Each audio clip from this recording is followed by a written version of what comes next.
नमस्कार। आज हम 7वीं कक्षा की हिंदी की पाठ्य पुस्तक मल्हार के पाठ 2 तीन बुद्धिमान कहानी को पढ़ेंगे व समझेंगे। डियर स्टूडेंट्स, इस चैनल पर आपको सभी सब्जेक्ट्स के वीडियोस मिल जाएंगे। इसके लिए आप डिस्क्रिप्शन या प्लेलिस्ट चेक कर सकते हैं। तो यहाँ पर मैं आपको जल्दी से बता रही हूँ कि आप प्लेलिस्ट को कैसे चेक करेंगे। सबसे पहले आपको YouTube के सर्च बार में एजू मैग्नेट को टाइप करना है। जैसे ही आप एजू मैग्नेट को टाइप करेंगे और सर्च कर लेंगे तो आपके सामने इस तरह का पेज जो है वो ओपन हो जाएगा। फिर आपको व्यू चैनल पर जाना है, ठीक है। जैसे ही आप व्यू चैनल पर जाएंगे तो आपके सामने इस तरह का पेज जो है वो खुल जाएगा, ठीक है। जिसमें आपको ये पेज आपके सामने खुलेगा, जिसमें आपको home, video, shorts, live, playlist, post, store ये सभी ऑप्शन मिलेंगे। अगर आप वीडियोस पर क्लिक करते हैं तो चैनल पर जितनी भी वीडियोस हैं वो सभी आपके सामने खुल जाएंगी। और अगर आप प्लेलिस्ट पर जाते हैं, प्लेलिस्ट पर क्लिक करते हैं तो यहाँ पर आपको क्लास वाइज, सब्जेक्ट वाइज जो भी वीडियो आप देखना चाहते हैं वो आप देख सकते हैं। अपनी मनपसंद की वीडियो यहाँ पर आप देख सकते हैं। इसके अलावा आप विजिट शॉप या स्टोर पर जाकर ऑनलाइन शॉपिंग भी कर सकते हैं। और यदि आप इस चैनल पर नए हैं तो आप सब्सक्राइब जरूर कर लें इस चैनल को, ताकि आपको सभी वीडियोस जो हैं वो मिलती रहें। तो आइए अब आज का वीडियो शुरू करते हैं। एक समय की बात है कि एक निर्धन व्यक्ति के 3 बेटे थे। निर्धन का अर्थ होता है गरीब। कि एक समय की बात है, एक गरीब व्यक्ति के 3 बेटे थे। वह प्राय अपने बेटों से कहता, मेरे बेटों, हमारे पास ना तो रुपया पैसा है और ना ही सोना चांदी। प्राय यानी अक्सर अक्सर वो अपने बेटों से क्या कहता था कि हमारे पास ना तो रुपया पैसा है, धन दौलत है, और ना ही सोना चांदी। इसलिए तुम्हें एक दूसरे प्रकार का धन संचित करना चाहिए। तो इसलिए तुम्हें दूसरे प्रकार का धन संचित करना चाहिए। संचित का अर्थ होता है संचय करना, इकट्ठा करना, ठीक है। हर वस्तु और स्थिति को पूर्णतः समझने और जानने का प्रयास करो। कि हर वस्तु और स्थिति, कोई भी वस्तु हो, कोई भी कंडीशन हो, उसे पूर्णतः यानी पूरी तरह समझने और जानने का प्रयास यानी कोशिश करो। प्रयास का अर्थ होता है कोशिश। कुछ भी तुम्हारी दृष्टि से ना बच पाए, कि कुछ भी तुम्हारी दृष्टि यानी तुम्हारी नजर से बचने ना पाए। रुपए पैसे के स्थान पर तुम्हारे पास पैनी दृष्टि होगी। कि हमारे पास धन दौलत रुपया पैसा तो है नहीं, लेकिन उसके स्थान पर, उसकी जगह पर तुम्हारे पास क्या होगा, पैनी दृष्टि होगी। यानी बहुत ही तेज दृष्टि, तीखी दृष्टि होगी, यानी नजर होगी कि तुम किसी भी चीज को सेकंड में पहचान लोगे, ठीक है। और सोने चांदी के स्थान पर तीव्र बुद्धि होगी। और सोने चांदी के स्थान पर तुम्हारे पास क्या होगा, तीव्र, तीव्र यानी कि तेज बुद्धि होगी। ऐसा धन संचित कर लेने पर तुम्हें कभी किसी प्रकार की कमी ना रहेगी। कि अगर तुम ये धन इकट्ठा कर लेते हो, पैनी दृष्टि और तीव्र बुद्धि, तो तुम्हें कभी किसी चीज की कमी नहीं रहेगी। और तुम दूसरों की तुलना में 19 नहीं रहोगे, तुम दूसरों की तुलना में कम नहीं हो रहोगे, ठीक है। उन दूसरों की तुलना में 19 नहीं रहने का अर्थ है कि तुम दूसरों की तुलना में कम नहीं रहोगे, उनसे छोटे नहीं रहोगे। समय बीता और कुछ समय पश्चात पिता चल बसे। कि समय बीता, कि कुछ समय बीता और उसके कुछ समय पश्चात ही, कुछ समय बाद ही उनके पिता जो हैं वो चल बसे। बेटे मिलकर बैठे, उन्होंने सारी स्थिति पर विचार किया। कि जो बेटे हैं, तीनों बेटे बैठे हुए थे और उन्होंने सारी स्थिति पर विचार किया और फिर बोले, हमारे लिए यहाँ कुछ भी तो करने को नहीं। कि हमारे लिए तो यहाँ पर कुछ भी करने के लिए नहीं है, ना ही हमारे पास कोई काम है, ठीक है, ना ही खेती बाड़ी है कि हम खेती बाड़ी कर लें। आओ घूम फिर कर जगत देखें। कि आओ घूम कर आते हैं और जगत यानी इस दुनिया को देखते हैं। आवश्यकता होने पर हम चरवाहों या खेत में श्रमिकों का काम कर लेंगे। और अगर आवश्यकता होगी तो हम चरवाहों या खेतों में या चरवाहों में, जहाँ पर गाय भैंस बकरियों को चराया जाता है, वहां पर श्रमिकों का, मजदूर का, श्रमिक का अर्थ होता है मजदूर का, काम कर लेंगे। हम कहीं भी क्यों ना हो भूखे नहीं मरेंगे, कि हम कहीं भी क्यों ना रहें लेकिन हम भूखे नहीं मरेंगे, कोई ना कोई हम काम जरूर कर लेंगे। अंततः वे तैयार होकर यात्रा पर चल दिए। इतना सोचकर वो अंत में तैयार होकर अपनी यात्रा पर चल दिए, कहने का अर्थ है वो अपने गांव से निकल पड़े। ठीक है।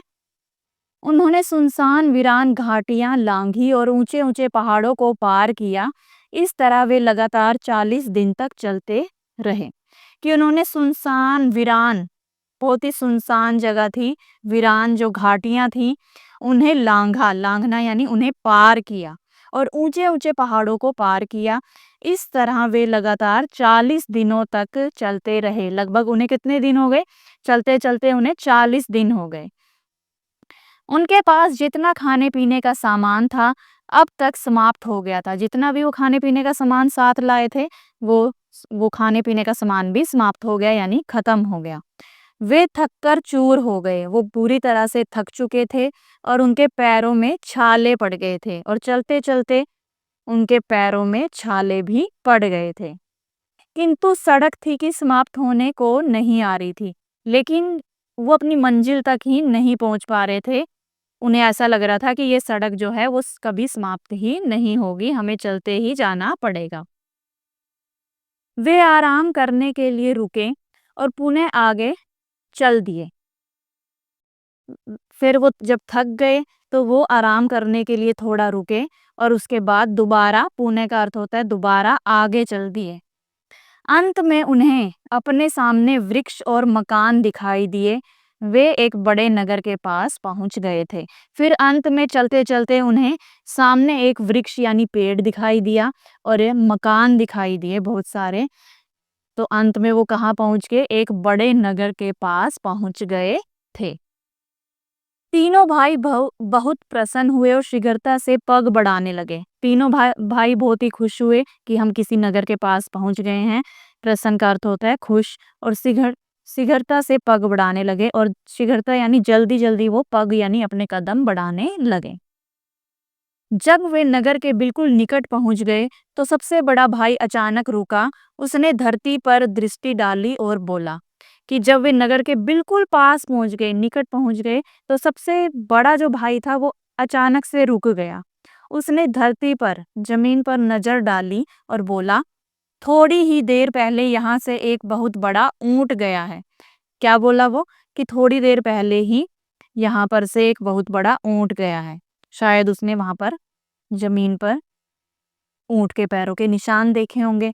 वे थोड़ा और आगे गए तो मंझला भाई रुका और सड़क के दोनों ओर देखकर बोला। मंझला यानी बीच वाला, बड़े और छोटे भाइयों के बीच वाला जो भाई था। ठीक है।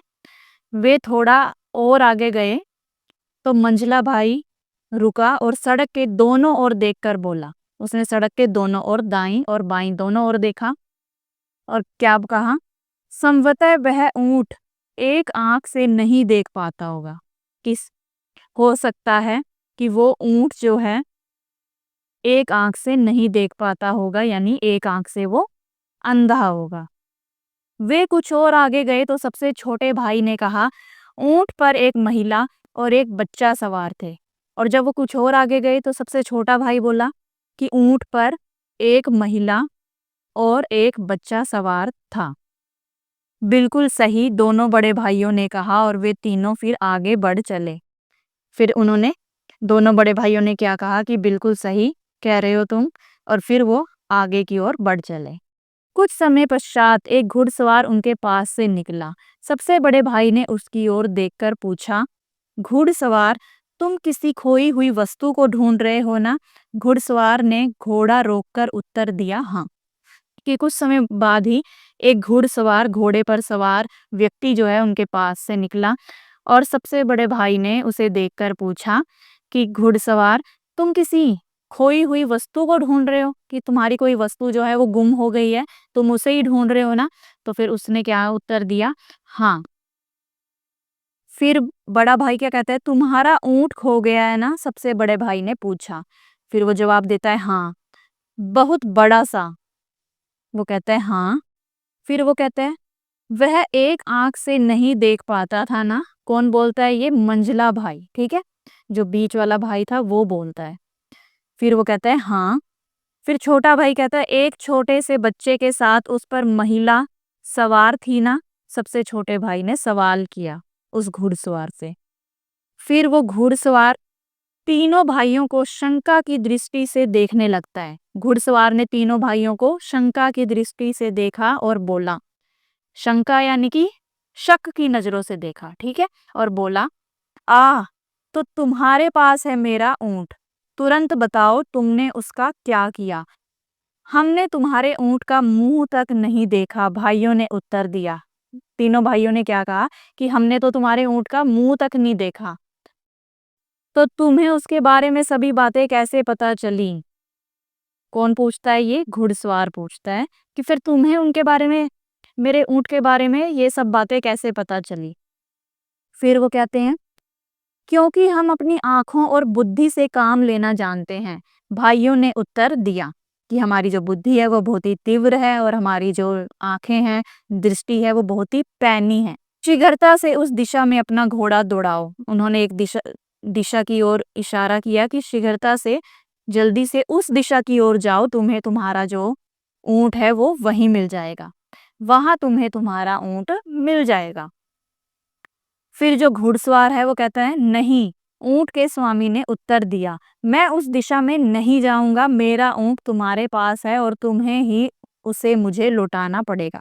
घुड़सवार क्या कहता है कि नहीं, मेरा ऊंट जो है वो तुम्हारे पास है, तुम्हें ही मुझे उसे लौटाना पड़ेगा, इसलिए मैं उस दिशा में नहीं जाऊंगा। फिर भाइयों ने क्या कहा, हमने तो तुम्हारे ऊंट को देखा तक नहीं, भाइयों ने चिंतित होते हुए कहा। चिंतित हो गए, वो चिंता में पड़ गए कि हमने तो इसका ऊंट देखा तक नहीं है, फिर भी ये हम पर शक कर रहा है। लेकिन घुड़सवार उनकी एक भी सुनने को तैयार नहीं था। लेकिन घुड़सवार ने उनकी एक भी बात नहीं सुनी। उसने अपनी तलवार निकाल ली और उसे जोर से घुमाते हुए तीनों भाइयों को अपने आगे आगे चलने का आदेश दिया। इस प्रकार वह उन्हें सीधे अपने देश के राजा के भवन में ले गया। उस नगर का, उस देश का जो राजा था, उसके भवन में, महल में उन तीनों भाइयों को ले जाया गया। इन तीनों भाइयों को सुरक्षा कर्मियों को सौंपकर वह स्वयं राजा के पास गया। तीनों भाइयों को उसने सुरक्षा कर्मियों को सौंप दिया, कि उनके पास खड़ा कर दिया। किसके पास? सुरक्षा कर्मियों के, यानी गार्ड्स के पास, ठीक है? और वह स्वयं राजा के पास गया और वो खुद राजा के पास गया उनसे मिलने के लिए। मैं अपने रेवड़ों को पहाड़ों पर लिए जा रहा था। रेवड़ों का अर्थ क्या होता है? भेड़ बकरियों का झुंड, ठीक है? उसने कहा, किसने कहा? घुड़सवार ने। किससे? राजा से। और मेरी पत्नी मेरे छोटे से बेटे के साथ एक बड़े से ऊंट पर मेरे पीछे पीछे आ रही थी। किसी कारण उनका ऊंट पीछे रह गया और वे रास्ते से भटक गए। मैं उन्हें ढूंढने गया तो मुझे रास्ते में 3 व्यक्ति मिले जो पैदल चले जा रहे थे। मुझे पूरा विश्वास है कि उन्होंने मेरा ऊंट चुराया है और मेरी पत्नी तथा बेटे को मार डाला है। तो उसने ये बात जो है राजा को बताई। तुम ऐसा क्यों समझते हो? जब वह व्यक्ति अपनी बात कह चुका तो राजा ने पूछा। जब उस व्यक्ति ने, घुड़सवार ने, अपनी पूरी बात जो है राजा को बताई, तो राजा ने फिर उससे पूछा कि तुम ऐसा क्यों समझते हो, कि तुम्हें ऐसा क्यों लगता है कि इन 3 भाइयों ने ही तुम्हारे पत्नी और तुम्हारे ऊंट को चुराया है और तुम्हारी पत्नी और बेटे को मार डाला है? फिर वो जवाब देते हुए कहता है, इसलिए कि मैंने उन लोगों से इस संबंध में एक शब्द भी नहीं कहा था, कि मैंने इस बारे में उन्हें कुछ भी नहीं बताया था। फिर भी उन्होंने मुझे यह बताया कि ऊंट बहुत बड़ा था और एक आंख से नहीं देख पाता था तथा उस पर एक महिला बच्चे के सवार थी। कि उसने, उन तीनों भाइयों ने मुझे ये सब बातें बताई हैं मेरे ऊंट के बारे में जो बिल्कुल सच हैं। तो अगर उन्होंने ऐसा नहीं किया है, मेरा ऊंट नहीं चुराया है, तो वो ऐसा ये सब बातें कैसे जान सकते हैं? राजा ने थोड़ी देर सोच विचार किया और फिर बोला कि राजा ने थोड़ी देर सोचा समझा और फिर सोच समझकर फिर वो क्या बोला, जैसा कि तुम कहते हो तुम्हारे बताए बिना ही तुम्हारे ऊंट के विषय में उन्होंने सभी कुछ इतनी अच्छी तरह से बताया है, तो अवश्य उन्होंने उसे चुराया होगा। जाओ उन चोरों को यहाँ लाओ। ऊंट का स्वामी बाहर गया और तीनों भाइयों को एक को साथ लेकर झटपट अंदर आया। चोरों तुरंत बताओ, राजा उन्हें धमकाते हुए बोला। तुरंत उत्तर दो, तुमने इस आदमी का ऊंट कहाँ छिपाया है? राजा ने उन्हें धमकाते हुए बोला कि जल्दी बताओ कि तुमने इस आदमी का ऊंट जो है वो कहाँ छिपाया है। हम चोर नहीं हैं, हमने इसका ऊंट कभी नहीं देखा, भाइयों ने उत्तर दिया। तीनों भाइयों ने क्या उत्तर दिया कि हम चोर नहीं हैं और हमने ना तो इनके ऊंट को देखा है और ना ही चुराया है।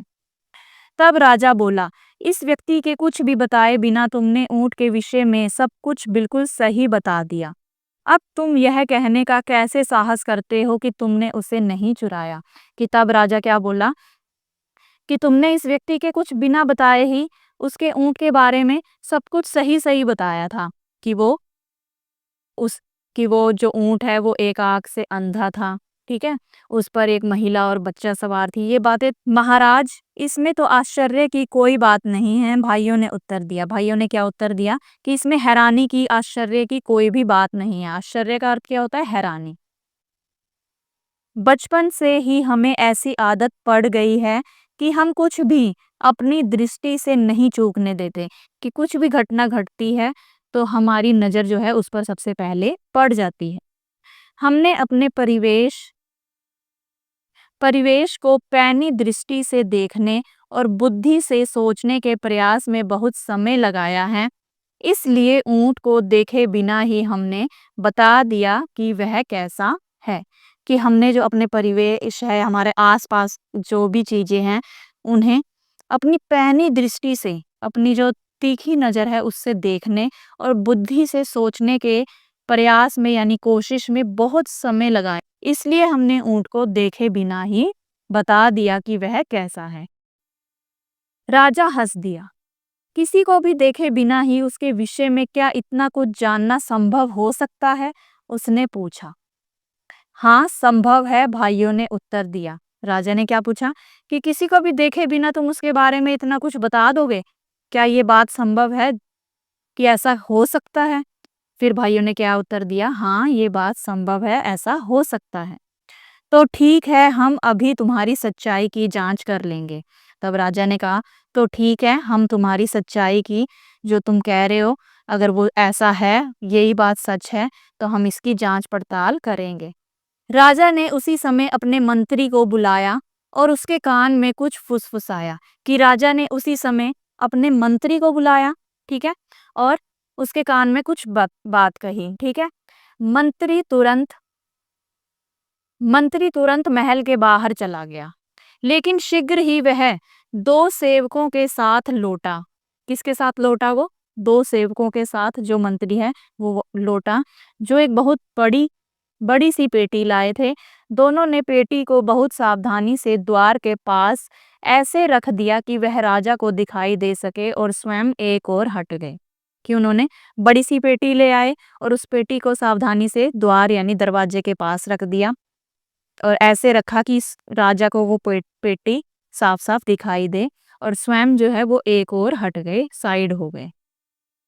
तीनों भाई दूर से खड़े उन्हें देखते रहे। उन्होंने इस बात को ध्यान से देखा कि पेटी कहाँ से और कैसे लाई गई थी और किस ढंग से रखी गई थी। उन्होंने क्या-क्या ऑब्जर्व किया, क्या-क्या अवलोकन किया कि जो पेटी है वो कहाँ से आई है। उन्होंने अपनी तीव्र तेज बुद्धि और पैनी दृष्टि से क्या-क्या ऑब्जर्व किया कि पेटी कहाँ से और कैसे लाई गई है और किस ढंग से उसे रखा गया है, किस तरीके से उसे रखा गया है। हाँ, तो चोरों हमें बताओ कि उस पेटी में क्या है? राजा ने कहा। राजा ने पूछा कि अब बताओ कि इस पेटी में क्या है? महाराज, हम तो पहले ही यह विनती कर चुके हैं कि हम चोर नहीं हैं, सबसे बड़े भाई ने कहा। कि पर यदि आप चाहते हैं तो मैं आपको यह बता सकता हूँ कि उस पेटी में क्या है। उसमें कोई छोटी सी गोल वस्तु है। कि अगर आप चाहते हैं कि मैं आपको बताऊं तो मैं आपको बता देता हूं कि उस पेटी में क्या है। उसमें एक छोटी सी गोल वस्तु है। उसमें अनार है, मंझला भाई बोला। बड़े भाई ने कहा कि छोटी सी गोल वस्तु है, और मंझला भाई क्या बोला, उसमें अनार है। हाँ, और वह भी कच्चा है, सबसे छोटे भाई ने उत्तर दिया। ठीक है, फिर छोटे भाई ने क्या कहा कि हाँ अनार है लेकिन वो अभी कच्चा है। ये देखिए चित्र में भी आप देख पा रहे हैं, ये है पेटी और उसमें ये है कच्चा अनार। यह सुनकर राजा ने पेटी को पास लाने का आदेश दिया। सेवकों ने तुरंत आदेश पूरा किया। राजा ने सेवकों से पेटी खोलने के लिए कहा। पेटी खुल जाने पर उसने उसमें झांका। जब उसे उसमें कच्चा अनार दिखाई दिया तो उसके आश्चर्य की कोई सीमा न रही। कि राजा ने पेटी को पास लाने का आदेश दिया। सेवकों ने भी आदेश को तुरंत पूरा करते हुए पेटी को उसके राजा के पास ले आए, और जैसे ही पेटी को खोला और जब राजा ने उस पेटी के अंदर देखा तो उसमें कच्चा अनार उसे दिखाई दिया और वो हैरान हो गया। आश्चर्यचकित राजा ने अनार निकालकर वहां उपस्थित सभी लोगों को दिखाया। तब उसने ऊंट के मालिक से कहा कि जब राजा ने देखा कि सच में इसमें अनार है तो वो हैरान हो गया, और वहां पर उपस्थित जितने भी लोग वहां पर थे उन सभी लोगों को वो अनार निकाल कर दिखाया। और तब उसने ऊंट के मालिक से कहा, इन लोगों ने यह स्पष्ट कर दिया है कि ये चोर नहीं हैं। वास्तव में ये बहुत ही बुद्धिमान लोग हैं। कि इन लोगों ने इस बात से, इस जांच पड़ताल से ये स्पष्ट हो गया है कि ये चोर नहीं हैं और ये बहुत ही बुद्धिमान हैं।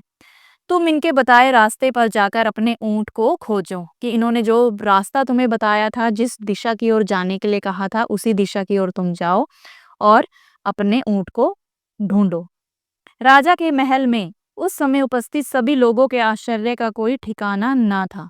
सभी लोग हैरान हो गए थे, किंतु सबसे बढ़कर तो स्वयं राजा चकित था। लेकिन सबसे ज्यादा हैरान कौन था? राजा। उसने सभी तरह के अच्छे और स्वादिष्ट भोजन मंगवाए और लगा इन भाइयों की आव भगत करने। कि उसने अपने सेवकों को आदेश दिया और अच्छे और स्वादिष्ट भोजन मंगवाए, पकवान मंगवाए, और उन भाइयों की आव भगत सेवा करने लगा, उनका स्वागत करने लगा।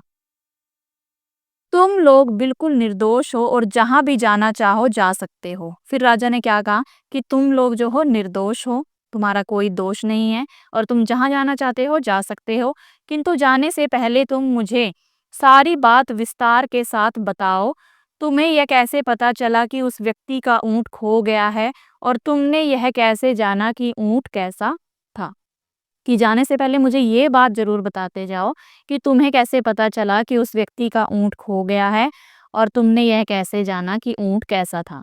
तब सबसे बड़े भाई ने क्या कहा, धूल पर उसके पैरों के चिन्हों से मुझे पता चला कि कोई बहुत बड़ा ऊँट वहाँ से गया है। कि ज़मीन पर जब उसने दृष्टि डाली, नज़र डाली, तो धूल पर ऊँट के पैरों के निशानों से, चिन्ह यानी निशान, उससे उसे पता चला कि यहाँ पर बहुत बड़ा ऊँट यहाँ से गया है। जब मैंने अपने पास से जाने वाले घुड़सवार को अपने चारों ओर नजर दौड़ाते देखा। कि जब मैंने उस व्यक्ति को देखा जो अपने घोड़े पर सवार था और वो चारों ओर नजर डालते हुए जा रहा था, यानी कि उसे फिर कैसा लगा, तो उसे समझ में आ गया कि वह जरूर कुछ खोज रहा है।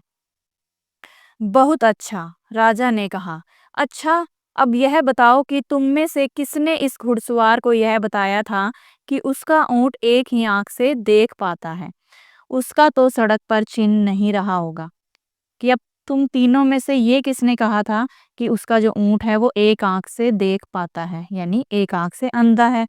तो इसका तो कोई चिन्ह नहीं रहा होगा सड़क पर, तो तुम्हें कैसे पता चला? मैंने इस बात का अनुमान ऐसे लगाया कि सड़क के दाईं ओर की घास तो ऊंट ने चरी थी। कि वो कौन कहता है? मंझला भाई कहता है कि मैंने इस बात का अनुमान ऐसे लगाया कि सड़क के जो दाईं ओर है उसकी जो घास जो है वो तो ऊंट ने खा रखी थी, लेकिन मगर बाईं ओर की घास ज्यों की त्यों थी। लेकिन जो बाईं ओर की घास थी वो वैसी की वैसी थी। मंझले भाई ने उत्तर दिया कि एक तरफ की घास, दाईं ओर की घास ऊँट ने खा रखी थी, यानी उस आँख से उसे दिख रहा था इसलिए उसने खाई। लेकिन बाईं ओर की घास जो है वो वैसी की वैसी ही थी, वो खाई नहीं गई थी, तो इसका मतलब उसे दूसरी आँख से दिख नहीं रहा था। बहुत उत्तम, राजा ने कहा। तुम में से यह अनुमान किसने लगाया था कि उस पर बच्चे के साथ एक महिला सवार थी? मैंने, सबसे छोटे भाई ने उत्तर दिया। तब कौन कहता है? जब राजा पूछता है कि तुम में से किसने यह अनुमान लगाया था कि उस पर बच्चे के साथ एक महिला सवार थी, तब छोटा भाई कहता है मैंने देखा कि एक स्थान पर ऊंट के घुटने टेक कर बैठने के चिन्ह बने हुए हैं, कि ऊंट जब घुटने टेक कर बैठता है तो उसका जो चिन्ह है वो बने हुए हैं, निशान बने हुए हैं। उसके पास ही रेत पर एक महिला के जूतों के चिन्ह दिखाई दिए, महिला के जूते के चिन्ह, और साथ ही छोटे छोटे पैरों के चिन्ह थे, यानी छोटे छोटे पैरों के चिन्ह, यानी किसी बच्चे के पैरों के चिन्ह, जिससे मुझे पता चला कि महिला के साथ एक बच्चा भी था। बहुत अच्छा, तुमने बिल्कुल सही कहा है, राजा बोला। लेकिन तुम लोगों को यह कैसे पता चला कि पेटी में एक कच्चा अनार है? यह बात तो मेरी समझ में बिल्कुल नहीं आ रही। कि जो तुमने बताया ऊँट के बारे में ये तो बिल्कुल सही है, लेकिन तुम्हें ये कैसे पता चला कि पेटी के अंदर जो अनार है वो कच्चा है? सबसे बड़े भाई ने कहा, जिस तरह दोनों व्यक्ति उसे उठाकर लाए थे, उससे बिल्कुल स्पष्ट था कि वह थोड़ी सी भी भारी नहीं है।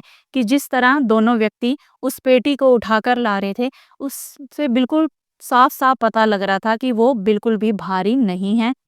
जब वे पेटी को रख रहे थे तो मुझे उसके अंदर किसी छोटी सी गोल वस्तु के लुढ़कने की ध्वनि सुनाई दी। कि जब उन्होंने पेटी को रखा तो मुझे उसके अंदर कोई गोल वस्तु, ऐसा लगा कोई गोल वस्तु उसके अंदर लुढ़क रही है।